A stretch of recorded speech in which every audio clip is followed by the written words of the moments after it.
Père, du Fils et du Saint-Esprit. Amen. Frères et sœurs, ce 6e dimanche du temps de Pâques, nous retrouvons la communauté chrétienne dans le livre des Actes des Apôtres en son 8e chapitre.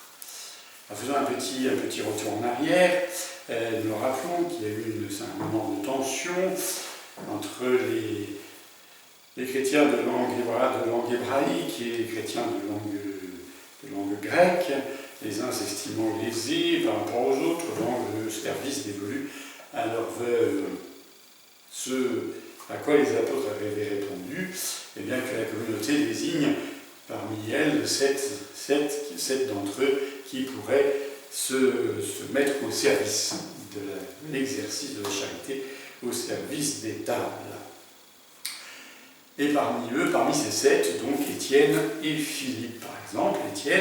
Étienne qui va largement étendre le champ de la mission qui lui est confiée, puisque donc il va centre long prêcher, proclamer le Christ, le ressuscité, la bonne nouvelle, jusqu'à s'attirer les foudres de ses corégionnaires juifs qui vont le lapider.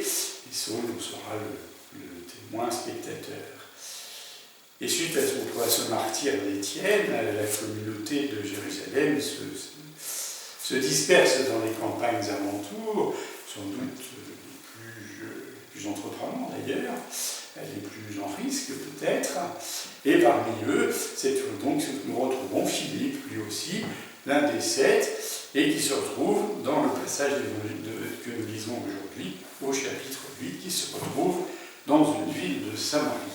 Et là, il proclamait le Christ. Et donc lui aussi est dans le champ de sa mission confiée. Ce n'est pas seulement le service d'État, mais le voici qui témoigne du Christ dans cette ville de Samarie. Et les foules d'un même cœur s'attachaient à ce que disait Philippe. Elles entendaient parler des signes qu'il accomplissait, ou même les voyaient. Beaucoup de possédés étaient délivrés des esprits impurs, qui sortaient en poussant de grands cris. Beaucoup de paralysés, de boiteux furent guéris. Il y eut dans cette ville donc une grande joie. Donc Philippe est témoin de la bonne nouvelle, prédicateur, plein de zèle de la bonne nouvelle du Christ ressuscité. Deuxième partie, les apôtres restés à Jérusalem apprirent que la Samarie avait accueilli la parole de Dieu. À la divine surprise, d'autant que c'est bien que Juifs et Samaritains ne s'entendaient pas très bien. Mais voici donc que la Samarie a accueilli la parole de Dieu par l'intermédiaire de la mission de Philippe. Alors Philippe a beau avoir étendu largement le champ de la mission qui lui avait été confiée, il n'en est pas pour autant un électron libre, mais il reste en communion avec la communauté de Jérusalem, qui lui envoie donc Pierre et Jean le rejoindre dans cette ville de Samarie, qui prie pour ces Samaritains afin qu'ils reçoivent l'Esprit Saint. Alors Pierre et Jean leur imposèrent les mains et ils reçurent l'Esprit Saint. Donc c'est la Pentecôte, la deuxième Pentecôte dans le livre des Actes des Apôtres, la Pentecôte sur les Samaritains.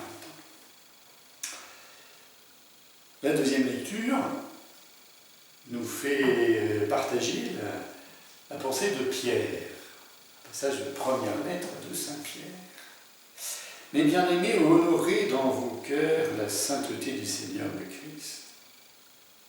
Soyez prêts à tout moment à présenter une défense devant quiconque vous demande de rendre raison de l'espérance qui est en vous, mais faites-le avec douceur et respect.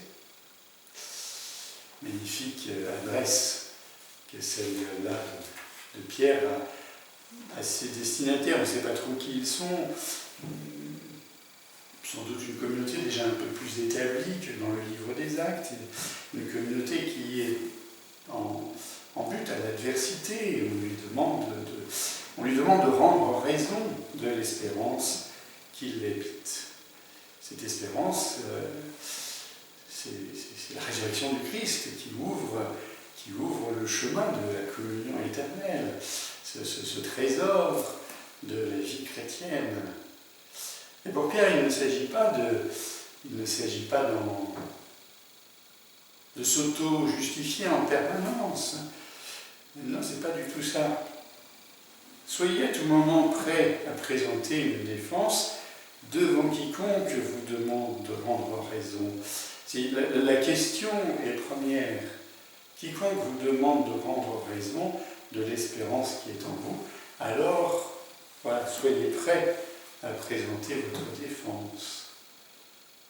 Et ce qui est questionné, c'est véritablement ce trésor dont nous sommes les dépositaires, le fragile vase d'argile que nous sommes.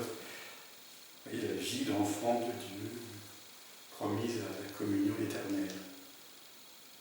Et Pierre prévient ses destinataires, comme il nous prévient toujours, et cela faites-le avec douceur et respect, et non pas en demeure de leçon, sans se prévalant d'une quelconque supériorité. Et non, d'aucune manière, parce que tout cela n'est que cadeau, n'est que grâce que le Seigneur nous fait. Le Seigneur qui, le premier a souffert pour les péchés, pour les injustes. Alors, eh bien, disciple du Christ, la communauté chrétienne est invitée à en faire autant, à suivre le chemin de Jésus, qu'importe les railleries, les moqueries, les insultes avec lesquelles elle doit peut-être faire face, puisqu'elle a en son cœur ce trésor de la vie d'enfant de Dieu. Et nous terminons notre lecture en ce 6e dimanche par le passage de l'évangile de Jean au chapitre 14. Donc c'est partie de ce grand discours de Jésus avant qu'il n'entre dans sa passion. Il veut par avance consoler ses disciples pour les jours obscurs qui s'annoncent devant eux. Si vous m'aimez, leur dit-il, vous garderez mes commandements. Moi je prierai le Père et il vous donnera un autre défenseur qui sera pour toujours avec vous, l'Esprit de vérité. Lui que le monde ne peut recevoir car il ne le voit pas et ne le connaît pas. Vous le connaissez car il demeure auprès de vous et il sera en vous. Un petit verset de l'Évangile qui s'enracine dans toute une tradition de l'Ancien Testament, de cette attente du don de l'Esprit. On connaît bien sûr la prophétie d'Ézéchiel, les ossements desséchés. Je mettrai en vous mon esprit et vous vivrez. Le livre de Joël, la promesse qui est faite non seulement pour le peuple d'Israël, mais mon esprit sera répandu sur toute chair. C'est le don de l'alliance, le don de l'alliance absolue, définitive. Et c'est de ça, c'est ça qui résonne en harmonie dans les oreilles des apôtres, à l'écoute de cette parole de Jésus. Oui, je vous donnerai un autre défenseur, l'Esprit de vérité. Et vous le connaissez, car il demeure auprès de vous, et il sera en vous.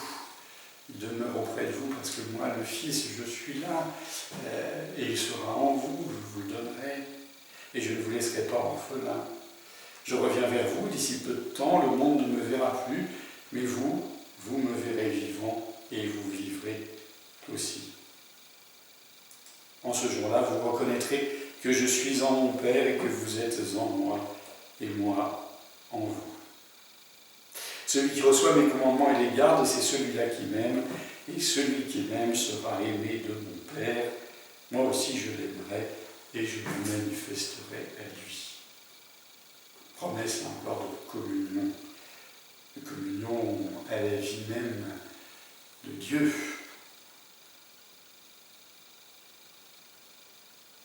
Vous reconnaîtrez que je suis en mon Père, que vous êtes en moi, et moi en vous. C'est bien l'horizon de notre vie ecclésiale, de notre vie de baptisés, que cette communion d'amour entre le Père et le Fils. Celui qui m'aime sera aimé de mon Père, et moi aussi je l'aimerai, et me manifesterai à lui. Cette communion, nous la célébrerons, nous l'espérons en tout cas, dans quelques jours. Nous pourrons nous rassembler autour de l'Eucharistie dès que nous en saurons plus sur les conditions de la reprise de nos célébrations.